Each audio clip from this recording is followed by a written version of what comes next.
First and foremost, I feel like I hurt some people's feelings with my selections for my 2016 Team of the Year. Does anybody need a hug? You wanna? Yeah, maybe, yeah. It's a little awkward, kind of cringy, but it's fine. Also, I love the people who said they lost respect for me. Why? Why would you lose respect for me? Because we have differing opinions? Do I lose respect for you because you don't agree with me? Of course I don't. I applaud the fact that you have the courage to think for yourself. And yes, in hindsight, which is always 2020, I probably should have flipped Aubameyang with Messi in the starting lineup, playing him a little higher up so that Messi can find the pockets in the back line. And then Suarez would have been my pick instead of Griezmann, but like I wrote in the text on the video, I was only going off of the finalists for the World Player of the Year voting, and Griezmann was a finalist, but he wasn't in the best 11, and I just thought that was weird. I had Suarez over Griezmann in my end of the year awards. But then if I do that, I wouldn't want to be all Barcelona. I like to mix things up, so Neymar would come out. But then who goes in that spot?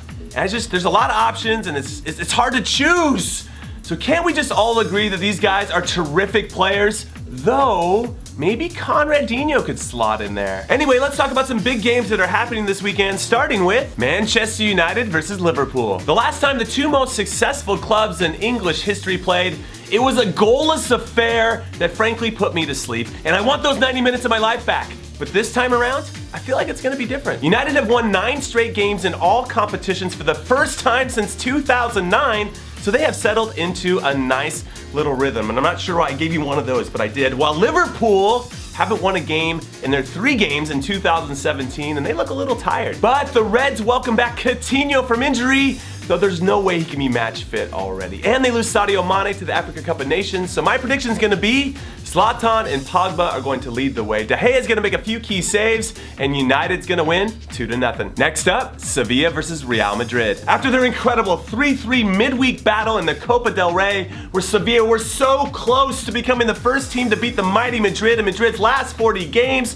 which now sets the record for the longest unbeaten streak in Spanish history, these two teams face each other again. But this time in La Liga, where they are currently the 2 top teams in the table, and I really feel like Madrid should have a drop-off, especially mentally, since they broke the record and that pressure is off. But this particular group of guys, which maybe this is more of a credit to their manager Zinedine Zidane, always show up to play and never give up, and for those 2 reasons, I think they're going to get a result and win 2-1. And up next, Fiorentina versus Juventus. I know that Juve winning their 6th straight league title seems like a foregone conclusion, but with their closest competitors, Roma and Napoli, playing in games that they should win this weekend, though with Roma, who like to play to the level of their competition, you just never know. So this could be a tricky game for Juve. And sure, they have all of their guys up top who are healthy and playing well, but their back line is thin. Dani Alves and Leo Bonucci are out with an injury, and Alex Sandro, who can fill in at left back, is coming back from one. Lichtsteiner has a red card, Patrice Evra is looking to move, and Mehdi Benatia is off to the Africa Cup of Nations, so it's going to be a little makeshift back there. And with Fiorentina not playing well recently, I think they're going to be up for this game. It's a game that could turn their season around, and they're playing at home, so they're going to want to put on a good performance for their fans. So I think they're going to get a result, just not the full 3 points, and they're going to tie 2-2. And now we head to France for Marseille versus Monaco, which with rumors of Dimitri Payet and Didier Drogba trying to get back to Marseille, this game got a lot more intriguing. So I'm sending it over to Previews and Predictions Correspondent Adrian from Rabona TV to break it all down. Adrian? Surprisingly, Marseille has the better form coming into this match, but Monaco is the highest scoring team in Europe with a goal difference of plus 36. They are a little leaky though, as they have conceded more than Marseille, who had a terrible start to the season but just recently cracked the top 10. They won their last match 2-1, but have only scored 22 goals, 10 of them by Bafétimbi Gomis. He's almost as potent as Falcao, despite Radamel only playing 13 matches. Last time they met, Monaco won 4-0, and I don't think Marseille is ready for Monaco's goal-scoring abilities at this point in their rebuilding phase. 3-1 Monaco, merci beaucoup et à plus tard. What he said. And here are some other games that I'm going to be paying attention to this weekend. Leicester City versus Chelsea, or as I like to call it, the defending champions versus the previous defending champions, who are probably going to be the new champions, though maybe it's easier to call it the N'Golo Kante derby. And Everton versus Manchester City, because if City lose and United win, then they are going to be tied on points, and that will make for some interesting banter between Jose and Pep.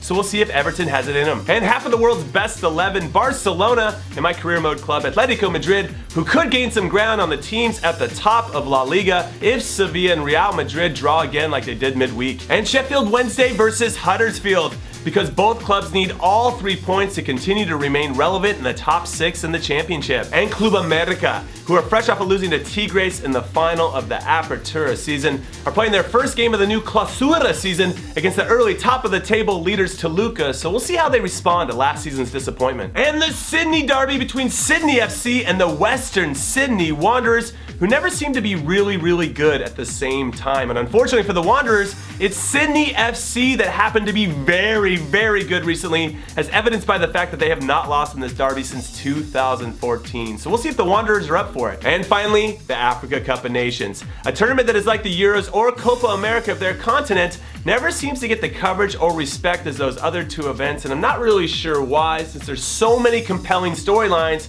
So make sure you watch a few games over the next few weeks because you won't be disappointed. All right, that's it. I'm done talking. I love you all. Later.